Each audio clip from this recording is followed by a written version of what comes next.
Hello and welcome to Poor Living. I need to start by saying that I am not an expert, but I've done a lot of research on this and I hope that it can help you. Now, I have post-concussion syndrome, so if I forget a word, just bear with me, okay? I'm doing this video because some people in my Facebook porn group don't understand color, and it took me a good year kind of researching on my own to figure out what happens when colors mix and combine. I'm hoping that you can learn from this, and so let's begin. We have a rainbow. There are more colors than this, but we can't see them. So we're just going to work with the ones that we can see. You'll see that it goes red to orange. Well, red and yellow make orange. Yellow and blue make green. Blue and violet make indigo. Back to basics. Okay, so let's say that you have a color wheel and you think, if I mix the colors that they say, I'm going to get the color I want, right? Well, the color wheel does not work for paint pouring. It only works for brush strokes. I'm going to give you an example. So here's an example. This is something I did a few years ago. I was using the color wheel, so I understood what colors look good together. So they complement each other because they both have blue in them. But you have to let one dry before you mix the other on. You cannot mix purple and green with paint pouring. Anytime you have all three colors, which are the primary colors, red, yellow, and blue. Now these are blue and yellow according to Liquitex. This is red according to the dollar store brand, okay? But it says that it's real red. So we'll see. So back to basics again. So we've got red,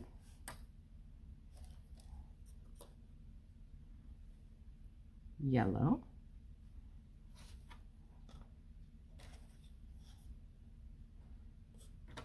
and blue.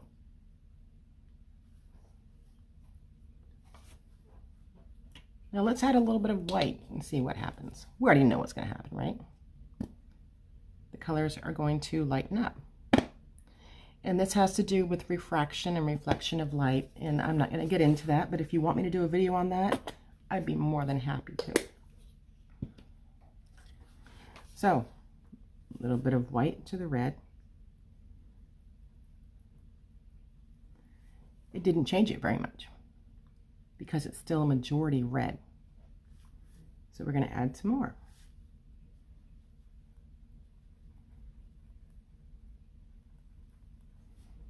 Still hasn't changed it much. So we need to determine how much white to add to it to really change the color. Sometimes some colors take very little white. Red happens to be one of those colors where it takes a lot of white to get rid of it, because red will take over on any painting. It has to do with bending of light. So just trust me when I say that. Okay, so we've got kind of a pinkish now. You see how much white we had to use compared to the red to get it to tone down a little bit? Think of this when you're mixing your colors for a paint pour. You want pink, so you add red, but only a little bit of white. You're not going to get pink. So start practicing at home. Okay, now we've got yellow. We're going to add some white to that.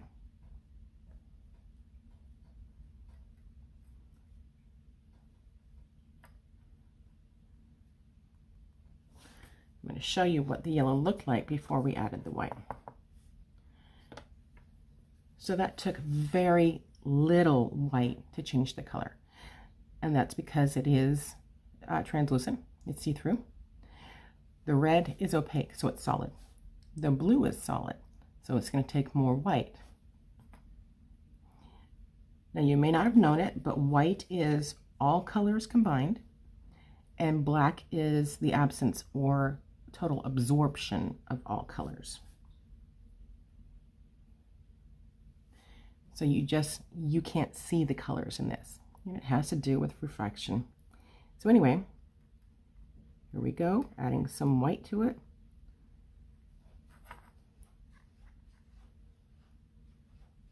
You'll notice that it didn't take as much white to make the blue get lighter. So red really is a color that if you want it to turn pink, you have to use a lot of white. Now let's make purple. If we just do half red and half blue, because the red is so in your face, this is going to be more of a red purple.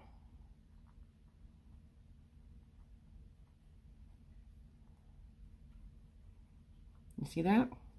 There's a lot of red in there.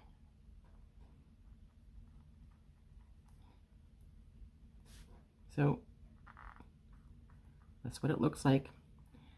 So you'll have to figure out how much red and how much blue to mix with this.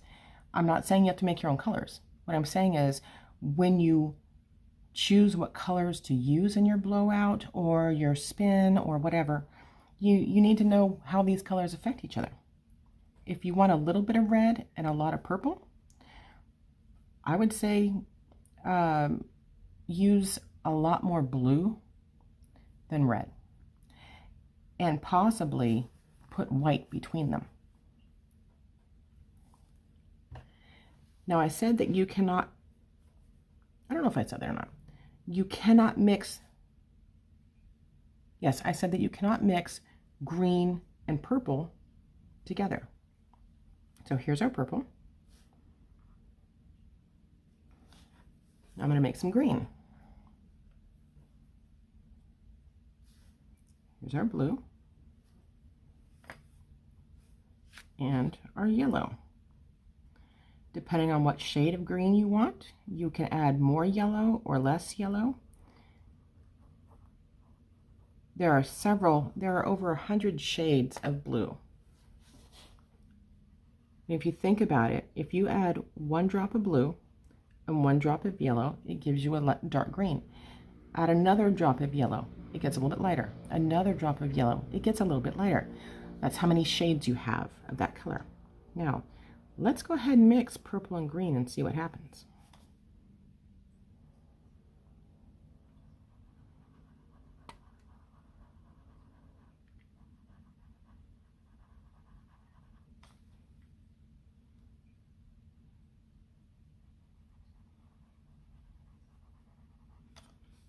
Give you a brown black, didn't it?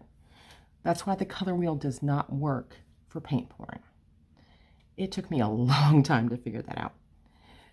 So let's try red and green. And I always thought, okay, red and green, they're complementary colors, right? They look great side by side. Not so much when they're mixed up. So I'm going to take some green. I'm going to add it to the red.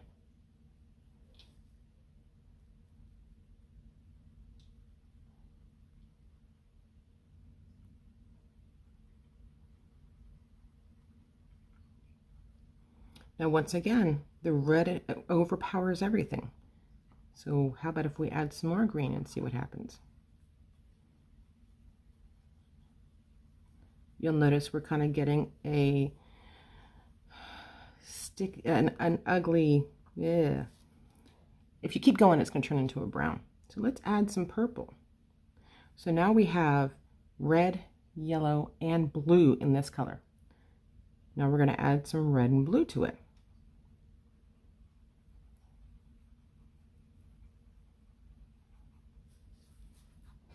Do you see the difference? Because this has more red and blue and less yellow, you're going to get a different shade. I hope this is helping you. I hope it's not too much. Now we're going to talk about shades and hues, and just real quick.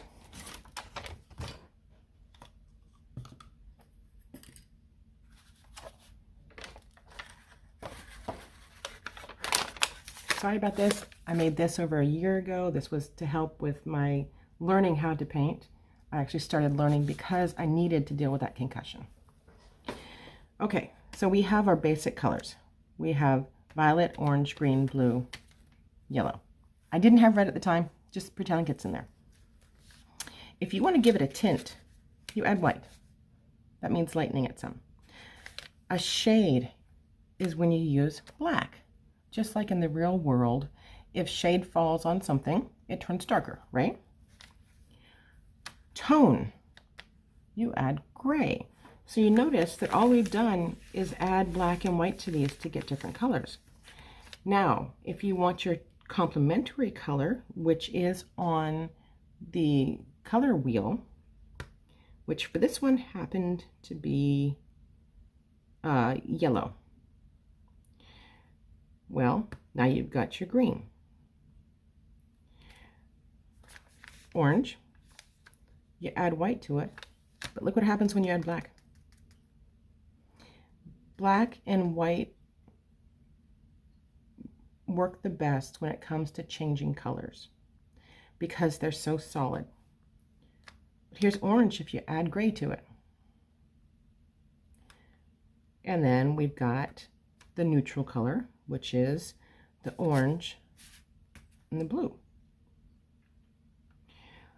So if I was to add yellow to it, this is the color I would get. Very odd, isn't it? Okay, so let's come down here to yellow. Yellow, add white. Now add black. This is why when people try to make yellow show whenever there's black, it turns this color. It's because this is the color it is when they mix together. This is what this looks like, only in a lighter shade. There are certain colors out there of yellow. I believe there's one, I don't know what it is, that if you mix yellow with black, you know, within a blowout or anything, it stays yellow. The only way to get this to work with any other paint is to put white between it.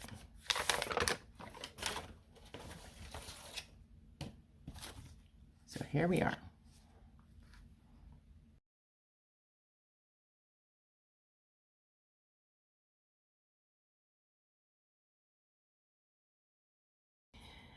If we wanted to add yellow to any kind of a pour, we would have to put white between the black and yellow. This acts as a buffer. So let's see. This is yellow. This is a yellow I made. All I did was add white to it. Okay?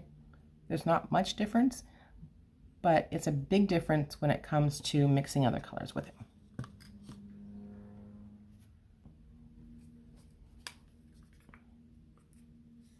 So we're going to do a quick blowout.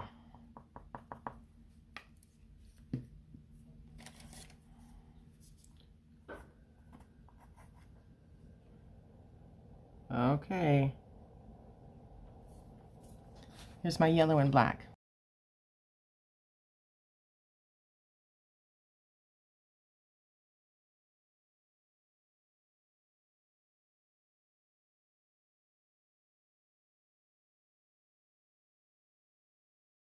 But it's also because the yellow is much thicker than the black. Consistency matters. The thinner it is, the more they're going to blend. The black can be thin, but you want this color to be thicker so it covers it up and it does not move as much. Little tiny bit.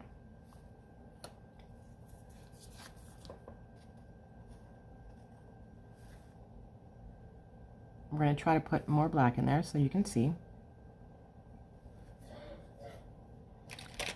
I'm going to use my straw. All right, got my straw. Here we go.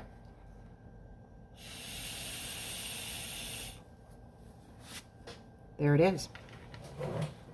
Knowing what colors do to each other is going to be the key to making these paintings beautiful. So now we're going to do the same thing, but we're going to put yellow on the bottom.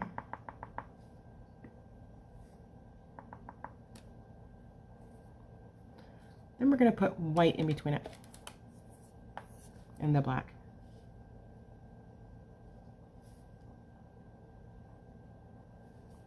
You do not want the black touching the yellow in any way, shape, or form, because that will actually eliminate what we're trying to do. So you can only put the black where there is white,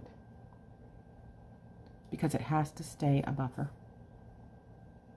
I'm sorry, I wasn't quite prepared for this. All right, now let's add some black. Make sure it does not touch the yellow. I'm going to put more in there.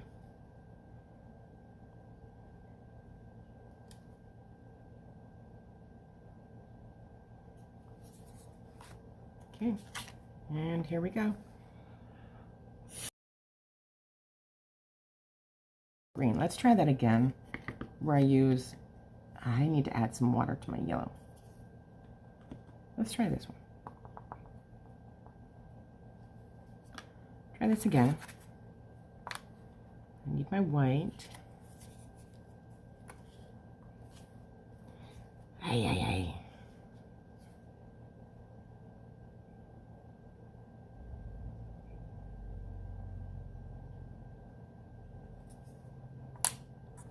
And then my black. Do not let it touch the yellow. Once it's on there, you can blow it however you want to.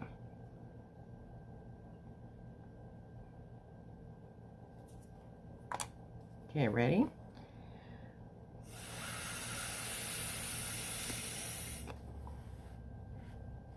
You'll notice that wherever there was white, it did not turn that greenish color, okay? Even up here, it was still partially black. I probably blew it too hard. So let's add a little bit more black. Feel free to fast forward through any of this.